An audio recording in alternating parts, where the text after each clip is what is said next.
السلام علیکم ورحمۃ اللہ وبرکاتہ۔ وعلیکم السلام ورحمۃ اللہ وبرکاتہ۔ تو قاری صاحب، ہم زیادہ وقت آپ کا نہیں لینا چاہتے۔ سب سے پہلے ہم آپ سے یہ سوال کریں گے کہ پہلے جو 5 منٹ ہے وہ بھولے ہوئے قرآن کے حوالے سے بات کر لیتے ہیں۔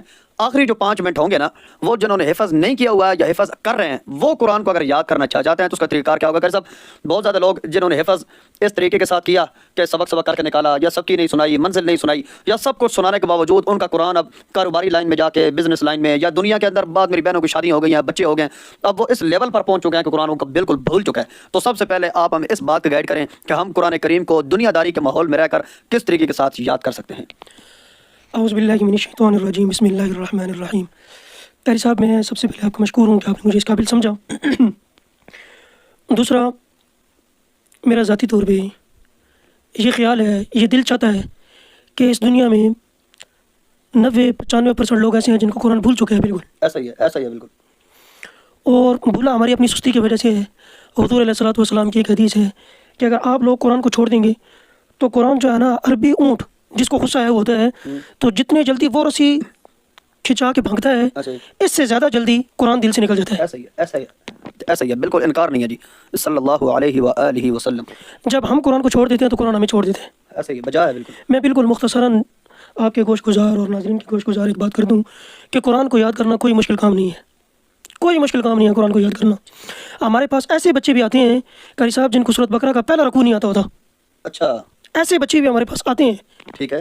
لیکن الحمدللہ وہ بچے جب ہماری کلاس میں آ کے بیٹھتے ہیں، ہم ان کو ٹریننگ دیتے ہیں، اپنے طریقے سے ہم ان کو چلاتے ہیں، جب وہ واپس کسی مدرسے میں جاتے ہیں وہ بھی دماغوں کو پکڑ کے بیٹھ جاتے ہیں کہ یار کیا کیا ہے ان لوگوں نے۔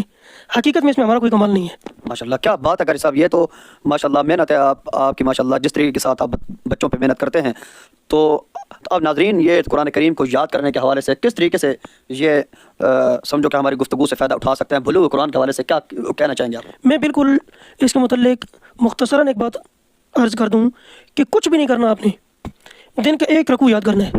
ٹھیک ہے، یہ مشکل ہے؟ نہیں بالکل نہیں۔ ایک رکوع ایک دن میں یاد کرنا ہے۔ لیں جی، ایک رکوع یاد کرنا مشکل ہے یا آسان ہے، یہ والا فیصلہ آپ نے کرنا ہے۔ ایک رکوع ایک دن میں یاد کر کے اس کو 2 نمازوں میں پڑھ دینا ہے۔ 2 نمازوں پڑھنے کا طریقہ کیا ہوگا؟ یعنی کہ 2 نمازوں میں زور اور اثر میں الگ الگ؟ زور اور اثر میں پڑھ لیں، یا آپ لوگ مغرب عشاء میں پڑھ لیں۔ 2 رکوع بھی پورے، ایک رکوع پورا نہیں پڑھنا، آدھا رکوع پڑھ لیں۔ ایک رکوع روزانہ تیار کرنا ہے اور 2 نمازوں میں زور اور اثر میں پڑھ لیں، یا 2 رکعتوں میں آدھا رکوع کر کے پڑھ لیں، ایسا ہی؟ آدھا رکوع بالکل پڑھ لیں وہ۔ جی ٹھیک ہے۔ اگلے دن آپ پھر وہ رکوع یاد کریں، ٹھیک ہے؟ وہ جو کل یاد کیا تھا پہلے، وہی رکوع؟ وہ تو گزر گئے، وہ رکوع گزر گئے۔ اچھا، اگلا رکوع آپ نے یاد کرنا ہے۔ اب وہ رکوع یاد کر کے اس رکوع کو اس دن آپ 2 نمازوں میں یا 2 رکعتوں میں جس طریقے سے بھی آپ کو آسانی ہو آپ اس کو پڑھیں، سنتوں میں پڑھ لیں۔ پھر جب وہ آپ 2 رکعتوں میں وہ رکوع پڑھ لیں، پچھلے والے رکوع کو بھی ساتھ ریوائز کر لیں۔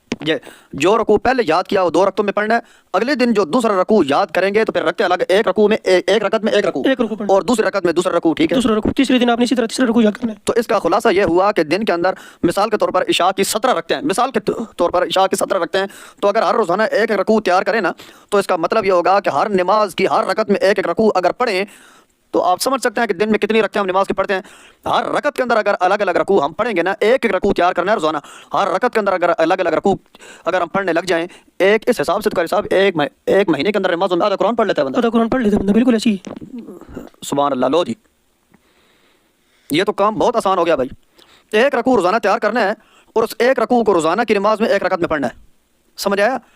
ایک رکوع آج تیار کیا، اس کو 2 رکعتوں میں پڑھیں، پھر اگلے دن جو رکوع آپ تیار کریں گے 2 رکعتوں میں، ایک رکعت میں ایک رکوع، دوسری رکعت میں دوسرا رکوع، پھر جیسے جیسے آپ یاد کرتے جائیں گے نا، آپ نے وہ تمام جو آپ کی منزل ہوگی جو تیار آپ نے کی ہے اس کو ہر نماز کے اندر آپ نے لوٹانا ہے۔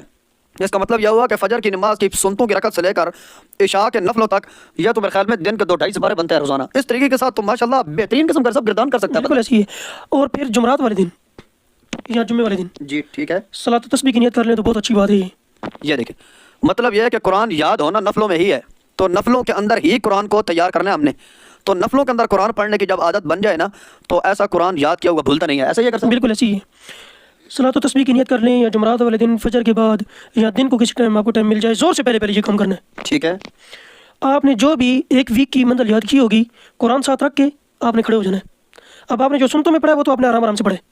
اب نفلوں میں آپ اس طریقے سے پڑھیں گے جس طریقے سے امام نماز پڑھاتا ہے، یا پھر تراویحوں کی نماز پڑھی جاتی ہے؟ یہ لو جی، جو 1 ویک کے اندر آپ نے یاد کیا نا، ایک ہفتے میں، اس ایک ہفتے کی منزل کو جمعرات کے دن زور اور عصر کا جو ٹائم ہے، اس ٹائم کے درمیان آپ نے نفلوں کے اندر وہ سارے ہفتے کی منزل کو 2-4 نفلوں میں پورا کر دینا ہے۔ فجر اور زور کے درمیان؟ فجر اور زور کے درمیان، فجر اور زور کے درمیان جب بھی آپ کو ٹائم ملے، آپ نے نفلوں کے اندر اس پورے ایک ہفتے کی منزل کو دوہرا دینا ہے۔ ایسے ہی کر سکتے؟ بالکل ایسی ہی ہے۔ چلیں جی، یہ تو بہت کام آسان ہو گیا بھائی۔ جو بلوغ قرآن کے حوالے سے لوگ میرے ساتھ رابطے میں ہیں نا، کہ صاحب ہمیں قرآن یاد نہیں ہے، تو بھائی ایک رکوع یاد کرنا کوئی مشکل کام نہیں ہے۔ اگر ایک رکوع آپ تیار کر سکتے ہیں تو اس کو نمازوں کے اندر کس طریقے کے ساتھ ہمیں پڑھنا چاہیے، یہ ماشاءاللہ قاری صاحب نے، یہ بہت بڑے ماہر فن ہے، میں آپ کو بتا نہیں سکتا۔ عمر اگرچہ چھوٹی ہے لیکن تجربہ کئی سالوں کا ہے، بہت زیادہ تجربہ رکھتے ہیں، اور کئی بچے انہوں نے کشمیر کے اندر ایک ایسی جگہ پہ مدرسہ بنا کے کامیاب کر کے پوری کشمیر کے اندر رمضان کے اندر بچوں کو ٹرانسفر کرتے ہیں، میں آپ کو بتا نہیں سکتا۔ تو چلیں اگلے سوال کی طرف ہم رجوع کرتے ہیں کہ ڈاکٹر صاحب جو بچے حفظ کر رہے ہیں ابھی تک، وہ یا جو لوگ حفظ ابھی تک نہیں کیا ہوا لیکن عمر کے کس حصے میں پہنچ چکے ہیں قرآن یاد کرنے کا اگر وہ شوق رکھتے ہیں، اس حوالے سے آپ ہمیں کیا گائیڈ کرتے ہیں، اس بارے میں ہمیں تھوڑا سا بتائیے۔ جو لوگ جن کی عمر زیادہ ہو چکی ہے اور وہ لوگ اس چیز کا شوق رکھتے ہیں کہ وہ قرآن یاد کریں، قرآن کو حفظ کریں، میں یہ دعوے کے ساتھ یہ بات کہہ سکتا ہوں کہ جن کو قرآن یاد کرنے کا شوق ہے وہ نماز لازمی پڑھتے ہوں گے، یہ ہو ہی نہیں سکتا۔ یہ تو کنفرم بات ہے کہ قرآن حفظ کرنے کا شوق ہو اور بندہ بے نمازی ہو، ایسا تو نہیں ہوتا۔ ایسا نہیں ہو سکتا۔ اور روزانہ اس بندے نے ایک رکوع سننا ہے اور ایک آیت یاد کرنی ہے۔ ایک رکوع سننے کا کس کا؟ کسی بھی حرم کے امام کا سن لے، کسی اچھے قاری، یعنی کہ پورے قرآن کو انٹرنیٹ سے ڈاؤن لوڈ کر کے موبائل پہ رکھ لے، ایک رکوع سننا ہے روزانہ اور ایک آیت روزانہ یاد کرنی ہے۔ یہ تو بہت آسان فارمولے ہیں، کیا بات ہے ماشاءاللہ۔ اور رکوع سننا وہی ہے جو رکوع وہ یاد کر رہے ہیں، بار بار اس رکوع کو سنتے رہیں، اگلی آیت یاد کرتے رہیں، پھر پچھلی آیت کو ساتھ رپیٹ کریں وہ، ٹھیک ہے۔ نماز جب وہ پڑھتے ہیں تو 3 دنوں میں 3 آیتیں ہوں گی، ایک رکعت کا مطلب اس کے پاس مواد اکٹھا ہو گیا ہے۔ 3 دنوں میں 3 آیتیں، ایک دن میں ایک آیت، اس ترتیب کے ساتھ آپ نے دہرانا ہے۔ مطلب یہ قاری صاحب آپ ان کو بھی یہی کہنا چاہ رہے ہیں کہ روزانہ ایک ایک آیت تیار کریں، اور ایک ہفتے کے بعد جمعرات کے دن فجر اور زور کی نماز کے درمیان پورے ہفتے کی جو 7 آیتیں ہیں وہ آپ نے نفلوں میں پڑھ دیں۔ نفل میں پڑھ دینی ہے، بالکل۔ اور جو بڑی عمر کے لوگ ہیں، ساری بات ہے، وہ کاروباری ہیں، ایسا ہی ہے بالکل۔ پھر ان لوگوں نے فجر کی سنتوں میں اگر پڑھ لیں تو نور و نلا نور ہے۔ فجر کی سنتوں میں ایک ہفتے کی جو منزل ہے، اب قاری صاحب اگلا سوال یہ ہے کہ ایک ہفتے کی جو منزل ہے وہ تو آپ جمعرات کے دن فجر اور زور کی نماز کے درمیان آپ پڑھیں گے، یہ تو بات کنفرم ہے نا۔ اب یہ جو پچھلے ہفتے کی منزل ہے یہ ساتھ ساتھ دہرائے گا کیسے؟ جو رکوع اس کو یاد ہو چکا ہے اس رکوع کو وہ روزانہ پڑھے گا، باقی صورتیں بھی تو پڑھنی ہے نا۔ جو دہرا لیا نا، جو یاد کرتے جائیں گے وہ ساتھ ساتھ نمازوں کے اندر بڑھتا جائے گا۔ اس طرح ایک حافظ جب ایک رکوع تیار کرے گا، غیر حافظ ایک آیت تیار کرے گا، تو حافظ جب تقریباً 2.5 سپارے 3 سپارے نفلوں کے اندر نمازوں میں دن میں پڑھے گا نا، تو غیر حافظ ایک ایک آیت تیار کرے گا، تو اس حساب سے وہ روزانہ ان تمام نمازوں میں ایک سپارہ پڑھ لے گا۔ ایسا ہی ہے؟ ایک سپارہ پڑھے گا، بالکل ایسی ہے۔ ایسے کیا بات ہے ماشاءاللہ، آسان، کتنا آسان فارمولہ بتایا بھائی۔